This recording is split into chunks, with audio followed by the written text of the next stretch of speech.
हमारा अगला टॉपिक है ब्रिटानिया टी ज्वाइंट। ठीक है, ब्रिटानिया टी ज्वाइंट जो होता है, जैसे मान लीजिए कि आपका ये ओवर हेड लाइन का 3 फेज वायर है, इससे कहीं सप्लाई लेना है। ठीक है, या मान लीजिए कि कहीं DTR लगाया जाता है। DTR मतलब हो जाता है डिस्ट्रीब्यूशन ट्रांसफार्मर। ठीक है, जो डिस्ट्रीब्यूशन ट्रांसफार्मर होता है,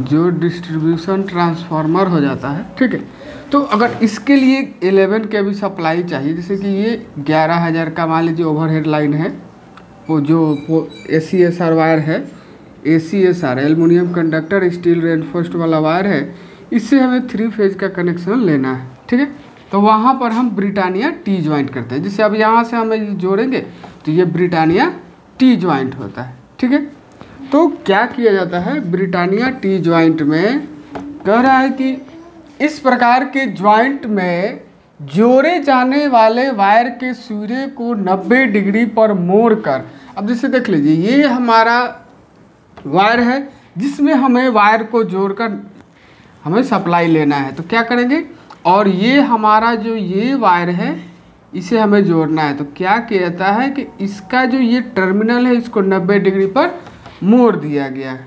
कुछ मान लीजिए कि 5-6 इंच के आसपास मोड़ दिए 90 डिग्री पर। ठीक है, ये मुड़ गया और ये हमारा आ गया।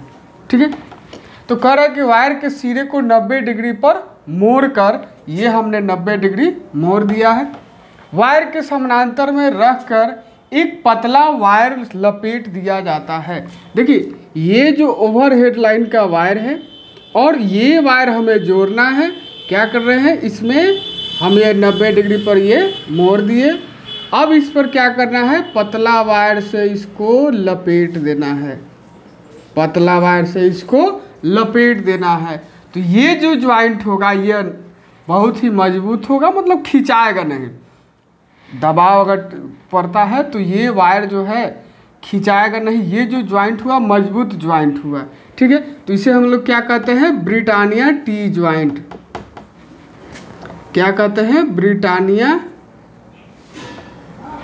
ब्रिटानिया टी ज्वाइंट हम लोग इसे कहते हैं। ठीक है, इसका प्रयोग हम लोग कहाँ पर करते हैं, इस ज्वाइंट का प्रयोग ओवरहेड लाइन से लूप द्वारा सप्लाई प्राप्त करने के लिए किया जाता है। देखिए लूप का मतलब होता है कि जैसे कि ये वायर है, इससे हम अगर कोई भी वायर जोड़कर अगर सप्लाई ले रहे हैं तो ये लूप होता है और ये टी ज्वाइंट हो जाता है। ठीक है, और वही हम लोग सिंपल यहाँ पर जोड़ के ले रहे हैं तो ये टी ज्वाइंट हो जाता है। अब यही क्या किया गया कि ये जो वायर है इसको थोड़ा लंबा इधर लिया गया और ये सिरा मोड़ दिया गया, फिर इस पर एक पतला वायर दूसरा लपेट दिया गया। तो ये जो हम बना रहे हैं ये कौन सा ज्वाइंट हो गया, ब्रिटानिया टी ज्वाइंट हो जाता है। ठीक है, ब्रिटानिया टी ज्वाइंट हो जाता है। अगर कहीं आता है ड्राइंग में बनाने के लिए तो आपको ऐसे बनाना है। ये एक मोटा वायर हो गया। ठीक है, ये आपका एक मोटा वायर हो गया। फिर इसके बाद क्या हुआ, ये एक वायर हो जाएगा।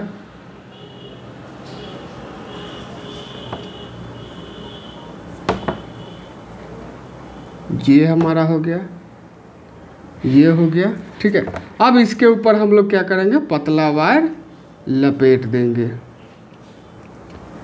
ये कौन सा ज्वाइंट हो गया, ब्रिटानिया टी ज्वाइंट हो गया। ठीक है,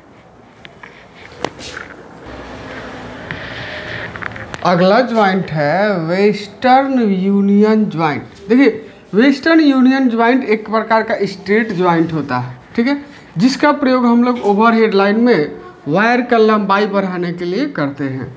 कह रहा है कि इस प्रकार के जोड़ में दो वायर को एक दूसरे के ऊपर मजबूती से लपेट कर किया जाता है। ये इस प्रकार के जोड़ में दो वायर को एक दूसरे के ऊपर मजबूती से लपेटा जाता है।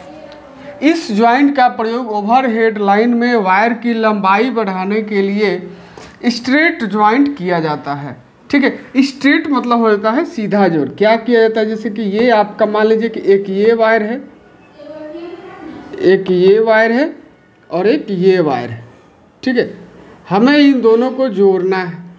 तो जोड़ने के लिए क्या किया जाता है कि इस वायर को, ये जो वायर है इसको आगे बढ़ा के इस पर लपेट दिया जाता है और इसको आगे बढ़ा के इस पर लपेट दिया जाता है, ठीक है। मजबूती से लपेट दिया जाता है तो ये स्ट्रेट ज्वाइंट हो जाता है, स्ट्रेट ज्वाइंट के जैसा ही होता है, ठीक है। तो इसको हम लोग कहते हैं वेस्टर्न यूनियन ज्वाइंट, ठीक है।